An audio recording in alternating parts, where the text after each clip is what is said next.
Chapter 4 moving charges and magnetism. अच्छा, मुझे इससे याद आया, कल चैनल पे हमारे किसी पता नहीं किसने, फिजिक्स के टीचर ने कमेंट किया हुआ है, वो ड्रिफ्ट वेलोसिटी की डेरिवेशन कराई ना मैंने। ड्रिफ्ट वेलोसिटी की डेरिवेशन क्या थी, याद है आप लोगों को? Formula E E upon M into tau, है ना? तो उन्होंने कमेंट किया है कि sir E upon M into tau होता है कि 2m होता है। फिर उन्होंने दो वीडियो भेजी हुई है, एक एच सी वर्मा की वीडियो है, उसमें उन्होंने लिखा है कि 2m होता है।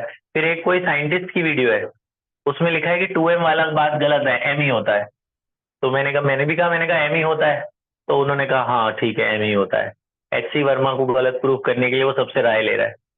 तो कहने का मतलब है कि इस पे कंट्रोवर्सी है, सीबीएसई के हिसाब से, एनसीईआरटी बुक के हिसाब से यहाँ पे एम है, तो आप एनसीईआरटी को ही फॉलो करेंगे कि बोर्ड वाले आपको वही करेंगे, एच सी वर्मा की वीडियो नहीं देखने वाले वो। तो आप बोर्ड के हिसाब से, एनसीईआरटी के हिसाब से चलेंगे। तो drift losses e by m into tau, 2m नहीं लगाना। तभी कोई मान लो अफवाह उफा उड़ाए कि नहीं है 2m होता है, तो होता नहीं है, एम ही होता है। अच्छा, अभी केस 1 पे आ जाते हैं हम, ध्यान से सुनना बोर्ड की तरफ। टॉपिक है बेटा कि वेन एवर मान लो this is a magnetic field, मैंने आपको बताया था कि ये फील्ड होती है, this magnetic field is moving inside the plane. और अगर डॉट वाली होगी तो आउटसाइड। तो मान लेते हैं हम कोई भी, मैं डॉट वाली ले लेता हूँ क्योंकि वो ज्यादा गंदगी नहीं फैलाती। ये वाली मैग्नेटिक फील्ड है, थोड़ा सा सुंदर रहता diagram. This magnetic field is moving out of the plane.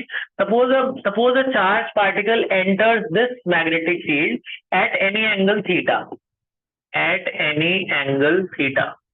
मान लो वो चार्ज पार्टिकल थीटा एंगल पर मैग्नेटिक फील्ड में एंटर करता है। तो मैंने आपको कल बताया था कि जो मैग्नेटिक फोर्स होती है, मैग्नेटिक फोर्स कितनी होती है, याद है आपको? Q v B sine theta. जब कोई भी चार्ज पार्टिकल मैग्नेटिक फील्ड में एंटर करता है तो उसमें कितनी मैग्नेटिक फोर्स लगती है? Q v B sine theta. तो मैग्नेटिक फील्ड इस चार्ज पार्टिकल पर सेंट्रिपिटल फोर्स प्रोवाइड करती है। सेंट्रिपिटल फोर्स प्रोवाइड करेगी अगर किसी एंगल पर जाए तो ऐसे, जैसे वो मैग्नेटिक फील्ड में एंटर करता है, ध्यान से देखना बेटा, जैसे वो किसी मैग्नेटिक फील्ड में एंटर करता है, it starts moving in a helical turn. ऐसे हेलिकल टर्न में सर्कुलर पाथ बनाता है, लेकिन क्योंकि एक पर्टिकुलर एंगल पे इंक्लाइंड है, तो it starts moving in a helical turn due to centripetal force provided by this magnetic force. तो मैग्नेटिक फोर्स उसमें क्या प्रोवाइड करता है? Magnetic force provide which force? Centripetal force. Magnetic force provide centripetal force. Magnetic force का क्या formula बताया आपको? Q v B sine theta. Centripetal force क्या होता है? M v square by r. Suppose r is the radius of this circular path, तो एक velocity से वेलोसिटी कट जाएगा, वी से वी कट जाएगा, है। यहाँ से आर निकाल लो, आर की वैल्यू कितनी आएगी? M v upon q v B sine theta. ये रेडियस आपको याद रखना है, ठीक है, ये काम आएगा। Case 2, suppose this charged particle enters at right angles to the magnetic field. अगर यही चार्ज पार्टिकल 90 डिग्री में एंटर करता है तब क्या होगा? अगर ये चार्ज पार्टिकल 90 पे एंटर करता है तो सबसे मैक्सिमम फोर्स लगेगी, और वो अब हेलिकल में नहीं घूमेगा। अगर 90 पे एंटर करता है तो अपनी जगह पे वहीं गोल गोल घूमने लग जाएगा। घूम जा बेटा, अपनी जगह पे गोल गोल घूमने लग जाएगा विद अ फिक्स रेडियस, कहीं बाहर नहीं जाएगा। इसमें तो क्या है कि ऐसे घूमता घूमता बाहर भी निकल सकता है वो। इसमें इसमें मैक्सिमम जब वो 90 डिग्री पे एंटर करता है तो साइन 90 क्या होता है? 1। तो मैक्सिमम फोर्स लगती है, यही पूरा कंसेप्ट लगाना। तब उसमें जो फोर्स लगेगा वो मैक्सिमम लगेगा, तब वो गोल गोल पूरी अपनी एक्सेस पे ही घूमेगा, वहीं घूमता रहेगा अपनी जगह पे, एक पर्टिकुलर रेडियस पर घूमेगा, बाहर नहीं निकलेगा फील्ड से, वहीं गोल गोल घूमता रहेगा। तो उसमें रेडियस की वैल्यू कितनी हो जाएगी? रेडियस की वैल्यू हो जाएगी m v by q B, क्योंकि साइन 90 तो 1 हो जाएगा। अब इसमें आपको तीन बातें याद रखनी, एक तो याद रखना रेडियस, दूसरा आपको याद रखना है टाइम पीरियड। जो गोल गोल घूमेगा उसका टाइम पीरियड क्या होगा? Time period of rotation for a particular whole one circle. एक सर्कल का टाइम क्या होता है? टाइम क्या होता है? Distance upon speed. टाइम क्या होता है? Distance upon speed. कितना डिस्टेंस ट्रेवल करेगा पूरा गोल घूमेगा? तो 2 पाई आर। और स्पीड कितनी है? वी। आर की वैल्यू इसमें डाल दो। आर की वैल्यू कितनी निकाली है? M v upon q B. और नीचे क्या है? वी। वी से वी कट गया, तो टाइम पीरियड कितना आया? 2 पाई एम। ये सब ना न्यूमेरिकल में इस्तेमाल होंगे फॉर्मूले, तो वहां डिराइव करना मत बैठ, याद कर लो, रेडियस याद कर लो चार्ज पार्टिकल का, when it enters at right angle, mv by q B radius follow करता है। टाइम पीरियड कितना होता है, 2πm अपॉन क्यूबी। तीसरा याद करना है आपको फ्रीक्वेंसी, कितनी फ्रीक्वेंसी से मूव करेगा charge particle, frequency is reciprocal of time period, उल्टा कर दो तो फ्रीक्वेंसी कितनी आएगी, क्यूबी अपॉन 2πm। चौथा याद करना है बच्चों आपको एंगुलर फ्रीक्वेंसी, 5 याद करने हैं फॉर्मूले। एंगुलर फ्रीक्वेंसी याद है, ओमेगा करते, एंगुलर फ्रीक्वेंसी इज 2π फ्रीक्वेंसी, ये फ्रीक्वेंसी की वैल्यू इसमें डाल दो, तो एंगुलर फ्रीक्वेंसी कितनी हुई, 2π इंटू दिस, कितना, क्यूबी अपॉन 2πm, है ना। तो 2π से 2π कट गया, क्या बचा, क्यूबी अपॉन एम। तो एंगुलर फ्रीक्वेंसी कितनी आ गई, क्यूबी अपॉन एम। चौथा याद रखना है आप, पांचवा, इस kinetic energy of the particle. Kinetic energy क्या होता है, half m v square. Kinetic energy क्या होगा, हाफ एम वी स्क्वायर। यहाँ से वेलोसिटी निकाल के उसमें डाल दो, अगर मुझे यहाँ से वेलोसिटी निकालनी है तो कितनी आएगी, q B r upon m, q B r upon m उसमें पुट कर दो, तो काइनेटिक एनर्जी कितनी आएगी, हाफ एम, वेलोसिटी की वैल्यू कितनी होगी, क्यूबी आर अपॉन एम का स्क्वायर, तो हो जाएगा हाफ एम, बोलो क्या होगा, q square B square r square upon m square, m से एम कट गया, क्या बचा, q square B square r square divided by 2m। This is the kinetic energy of a charge particle enters at a right angle to the magnetic field. ठीक है, तो ये सारे फॉर्मूले जो मैंने सर्कल की न्यूमेरिकल में काम आएंगे, याद कर लो। और ये पर्टिकुलर एंगल पे एंटर करे, तो एंगल पे एंटर करता है तो हेलिकल जाएगा, 90 डिग्री पे एंटर करता है तो गोल गोल घूमेगा, पैरेलल एंटर करता है तो फोर्स ही नहीं लगेगी, सीधा ही चला जाएगा वो।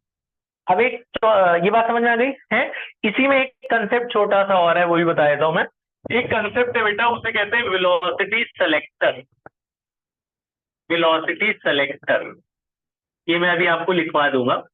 ये क्या है, मान लो suppose there is a region where both magnetic field and electric field exist. Magnetic field भी है और इलेक्ट्रिक फील्ड भी है, कोई रीजन है वहां पे मैग्नेटिक फील्ड भी है और इलेक्ट्रिक फील्ड भी है, मैग्नेटिक फील्ड बी है, इलेक्ट्रिक फील्ड कितनी है, ई। यहां से कोई चार्ज पार्टिकल इसमें एंटर करता है, तो बोला कितनी स्पीड से जाए इसे ये दोनों छेड़ ही ना पाए। जब ये जाएगा तो मैग्नेटिक फील्ड भी फोर्स लगाएगा, इलेक्ट्रिक फील्ड भी फोर्स लगाएगा, कितनी स्पीड से जाए कि सीधा ही चला जाए, ना ये डिस्टर्ब कर पाए ना ये डिस्टर्ब कर पाए।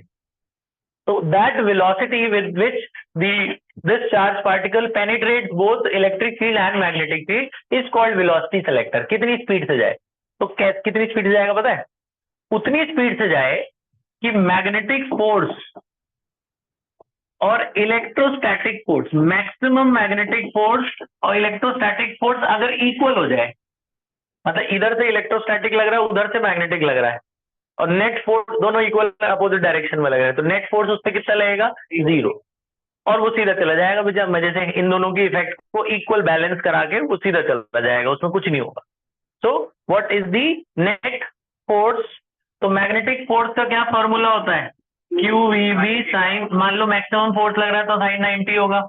इलेक्ट्रिक फोर्स का तो पता ही आपको, q E, electric force field का फोर्स का पता ना, q E equal to F by q, F equal to कितना होगा, क्यू ई, क्यू से क्यू कट गया, साइन 91 होता है ना। वी बी इक्वल टू कितना आ गया, ई, तो वेलोसिटी की वैल्यू कितनी आई, ई अपॉन बी, तो ये वेलोसिटी की वैल्यू है। अगर इलेक्ट्रिक फील्ड और मैग्नेटिक फील्ड की रेशियो निकाल लो, जितना आता है उतनी स्पीड से अगर ये चार्ज जाए तो उसको कुछ नहीं होगा, सीधा चला जाएगा।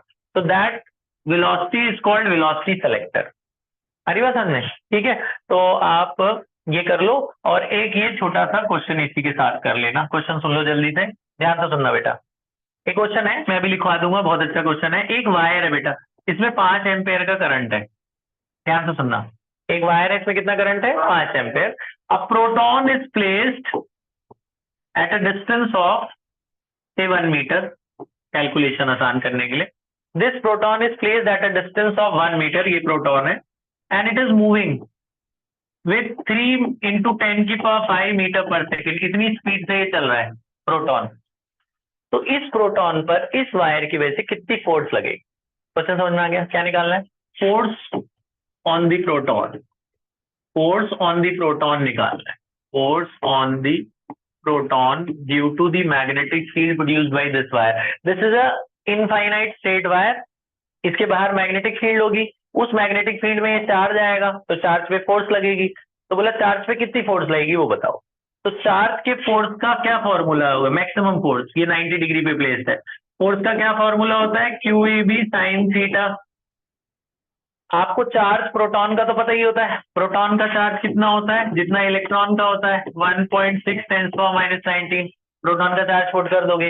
वेलोसिटी भी पता है आपको, बस क्या नहीं पता, मैग्नेटिक फील्ड। ये वायर है, वायर का तो आपको मैग्नेटिक फील्ड पता है, क्या फॉर्मूला होता है, μ0I/2πr, निकाल लोगे, आई ये रहा, आर ये रहा, ये बी उठा के इसमें डाल देना, बस फोर्स निकल गया। आ रही बात समझ में? ठीक है, एक ये क्वेश्चन कर लो और एक ये कर लो, देखना दूसरा। ध्यान इधर, दो वायर है, ठीक है, दो वायर है इसकी लेंथ पता है, इसकी लेंथ है मान लो 10 मीटर सपोज, और इसकी नहीं पता, इसमें 5 एम्पेयर का करंट है, ठीक है। तो हमें पूछा है कि बताओ इन दोनों ये वायर इस वायर पर कितनी फोर्स लगा रही है, या हम बोल देते हैं, थोड़ा सा चेंज कर रहा हूं मैं, मान लो ये वायर थी जिसमें 5 एम्पेयर का करंट है, इसे मैग्नेटिक फील्ड में रखा हुआ है आपने, मैग्नेटिक फील्ड है जी 2 टेस्ला, ठीक है। ये वायर की लेंथ है 10 मीटर, वायर की लेंथ कितनी है 10 मीटर, बिल्कुल बेसिक सा क्वेश्चन है। इस वायर पर कितनी फोर्स लगेगी, जब चार्ज पर फोर्स निकालना है तो क्या फॉर्मूला लगाते हैं, q e B sine theta. Current carrying wire पर फोर्स लगाना है मैक्सिमम, तो क्या formula, B I L sine theta. Maximum force निकालनी है तो थीटा कितना डिग्री ले लेना है, 90।